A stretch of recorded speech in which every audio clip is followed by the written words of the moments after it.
Okay, guys, let's talk about the Bucks. If I sound weird, it's because I'm still a little sick. Anyway, I'm sure you're seeing this all over the internet right now, so I'll do my 2 cents on it. Yeah, the Bucks have been bad. Giannis has been doing his thing. Dame, well, he just had a really, really bad one against the Grizzlies. Yeah, look, that Grizzlies game, they could not contain Ja at all. I mean, Gary Trent is the one who's on him for a lot of these possessions, and he's just not getting around these Zach Edey screens, and then from there, it's just Brook dropping back, and either Ja's just finishing around Brook, or he's hitting him with a crossover. Looks very different than when Drew, of course, was the one guarding those screen actions a few years back now. And as far as the team defense goes in that one, I mean, you got plays where like Bobby Portis is helping kind of aggressively off Santi Aldama, and Ja is just seeing that one immediately for a skip pass, or you've got like Brandon Clark and Ja screens where like the framework is what it was in the past, right? Like Brook and drop, Giannis is as a help guy coming off of Jaren Jackson. Torian Prince is trying to stay with Ja from behind. There's like no resistance on Clark's roll. Brook has to kind of like shade towards Ja a little bit. And, Giannis is there and help. Brook is around the rim, but even so, like Clark, he gets a layup and it looks different. It feels different than the defense that we just knew from these guys for years there, right? Santi Aldama gets a wide open leak out after a made basket. And then on the other end, I mean, Giannis went crazy in that game. I mean, Giannis has been Giannis, but nobody else in the team can make a shot. Then you look at the Nets game where Cam Thomas and Schroeder just cooked him pretty much. Once again, Gary Trent having to guard Cam Thomas on some of these where he's just not able to get around a screen, or Cam is just beating him in a one-on-one. I mean, the play with like 7 minutes left where he just hits him with one between the legs dribble and then he's gone. Just a straight line drive to the rim, 3-point play. The help at the rim was just kind of not there. Schroeder, a similar thing, although Dame was in the screen actions on Schroeder a little bit more. And for some of those Schroeder pull-up threes, whether it's Brook and drop, Giannis and drop, with like Dame having to fight around him, I mean, he's just got a lot of daylight on some of these. Then you also had weird plays where like Brook ends up switching to Cam Thomas, and so then he's telling Gary Trent, hey, come over here because I need help on this. And then Gary Trent's like really slow to get over there, and then he goes baseline, and then, I don't know.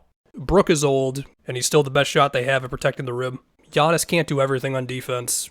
And even then, there's been some plays around the rim where I've been like, I feel like Giannis could have done a little more there. DeLon Wright can't do everything for your perimeter defense. I don't think anybody expected this defense to be great or anything close to it, but it's what is your guys' plan on this possession? It's where was the help on that possession? I mean, you go to the Celtics game where, like, yeah, they got a not good shooting game out of Tatum. And some of those Peyton Pritchard threes during that avalanche were pretty insane. Like, he had like a couple of really deep ones where I'm not going to get too mad at you if he makes those. There were also some where they just lost him in transition, or he had so much daylight coming around a screen that it's like, yeah, you can say, well, it was an outlier shooting performance for him, etc., but also, you're not making his day too difficult. I mean, I think a common theme on a couple of those transition ones for Pritchard were like, let's say Pat Connaughton needs to stay in the paint for a second longer than he'd really like to because he's got to give Bobby Portis enough time to catch up to Luke Cornett going in transition, and that extra half a second, that's all you need for the Celtics to just torch you on that stuff. And as far as the Bulls game, Zach LaVine was scored on Gary Trent a bunch. Vooch made some jumpers. And it's a bunch of things with Kobe White. Like the Bulls pushed really hard after a make into where he just had a relatively open three where they were kind of scrambling on a closeout, and this was off of a make. Comfortably working against like Dame or Pat Connaughton in one-on-ones. He gets free on an inbound versus Torian Prince for a three. And then offensively, I probably won't go as long on this one. I mean, they were a top 10 offense last year, even with how weird of a season it was. And even with Dame being a year older after a season where he was inconsistent, and he just had a bad one versus the Grizzlies, and the pick and roll chemistry of Dame and Giannis has probably not reached the level that everybody was envisioning, but I mean, they still run it. They still get stuff out of it. And I know there's a whole conversation about, well, does Giannis look for the switch too much out of that screen action, stuff like that. Cool. I would still like to believe, even with all this, and even with Middleton, he's definitely going to be missing more games. They could still get to about a top 10 offense just off the back of, we got Dame and Giannis, right? With all that said, looking at the Nets game, where the Nets have been spicy this year, but also you should win that game because you just should.